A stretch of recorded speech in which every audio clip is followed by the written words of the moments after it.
Eu tenho estudado a obra do senhor há algum tempo, professor. Eu queria fazer uma pergunta, que é até uma pergunta até meio tola, que eu acho até que eu já sei a resposta, mas assim, eu tenho que perguntar para o senhor para ouvir o seu comentário.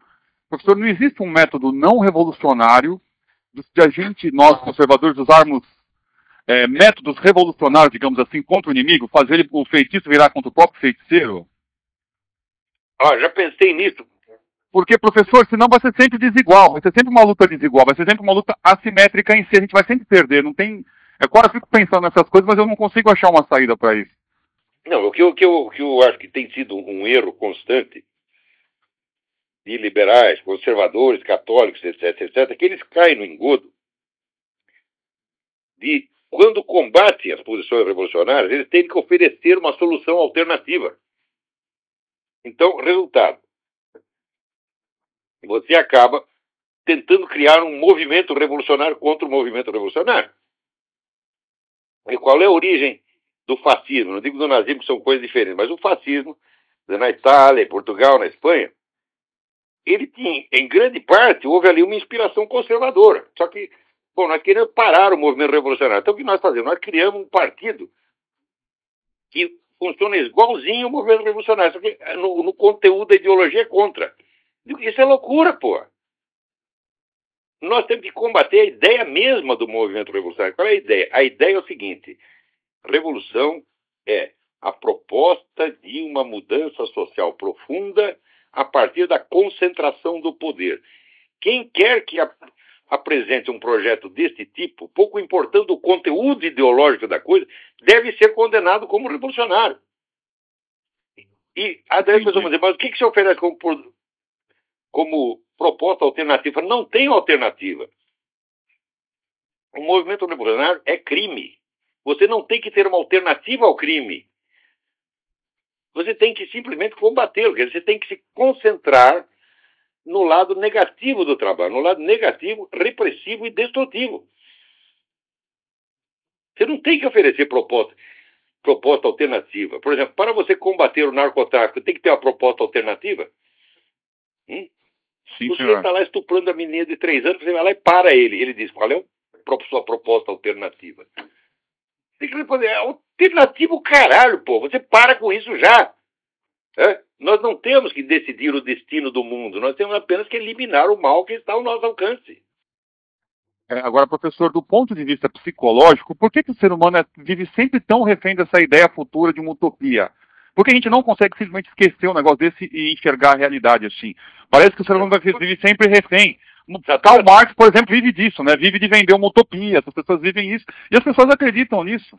Então, o que acontece é que quando você é contra uma utopia, você inventa uma utopia contrária. Então, o pessoal não sai, do jogo revolucionário. Quer dizer, esse pensamento utópico, ele dominou o mundo, esse pensamento revolucionário dominou o mundo de uns 3 séculos para cá. Ele não é inerente à condição humana. Ele não existiu sempre. Ele apareceu num certo momento da história e ele vai desaparecer. Agora, se nós não o combatemos na raiz, se nós combatemos apenas certas manifestações do movimento revolucionário, mas no fundo aceitamos o princípio revolucionário, que é o de reformar toda a sociedade a partir de uma concentração de poder, nós continuamos dentro desse jogo. Nós temos que parar isso. A pessoa diz, mas tem uma proposta de mundo melhor. Eu não quero um mundo melhor, eu só quero que vocês parem de piorá-lo. Você está entendendo? Entendi, professor. Porque assim, dá a impressão que assim, uma vez criado esse negócio, nunca mais ninguém vai conseguir desinventar isso daí. O sujeito está batendo em você. E você consegue segurar a mão dele. E forçar ele a parar de bater em você. Ele vai dizer qual é a alternativa que você oferece. Quer dizer, para combater o mal mais óbvio e patente, não é preciso ter alternativa. Quer dizer, a própria ideia de alternativa já pressupõe que tudo que possa vir de bom tem que vir através de uma elite revolucionária. E por que não deixar as coisas... Será que a sociedade mesma, dentro da imensa variedade de situações que enfrenta, ela não pode encontrar suas próprias soluções quando ela parar de ser atormentada pelo discurso revolucionário? Quer dizer, o discurso revolucionário pressupõe que um certo grupo ativista tenha soluções para tudo. Não adianta nada opor a isso um outro grupo ativista que, com a ideologia contrária, também oferece soluções para tudo. Então você estuda lá, estude. Quer dizer, a proposta comunista e a proposta fascista. Você vai ver que em certos pontos elas são radicalmente opostas. Mas na estrutura são idênticas. Porque é a mesma coisa. Nós vamos construir um mundo melhor e para isso nós precisamos concentrar o poder nas nossas próprias mãos. Quando o sujeito falou isso, não interessa se ele faz isso em nome disso ou daquilo, tá entendendo? Interessa a substância do que ele está fazendo.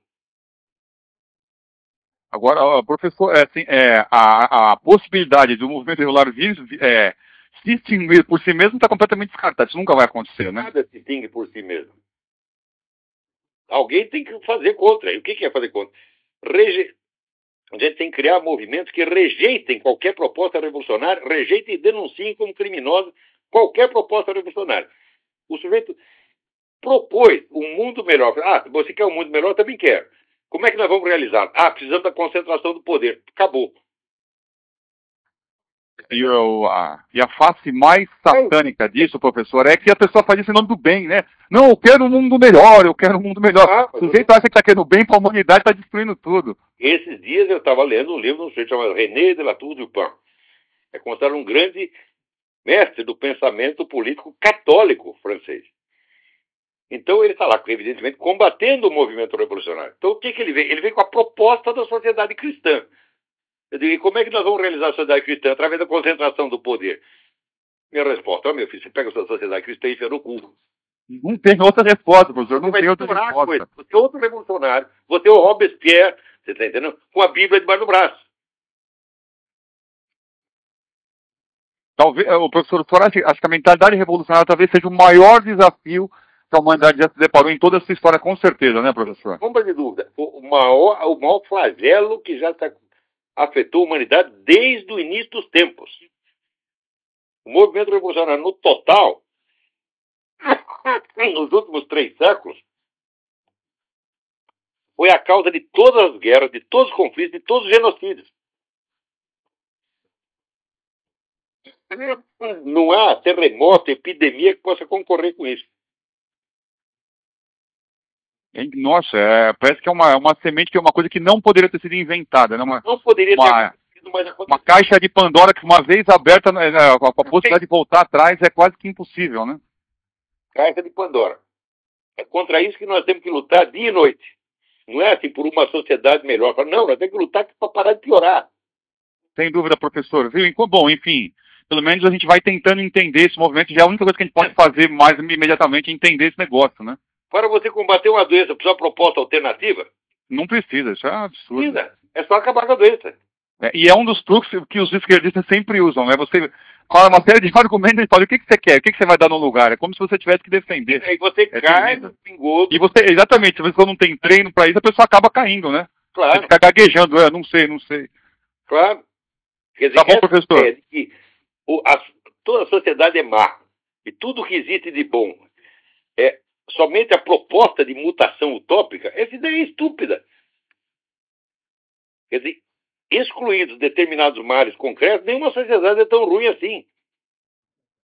Tá bom, professor. O regime tsarista. Por que o regime tsarista era mau?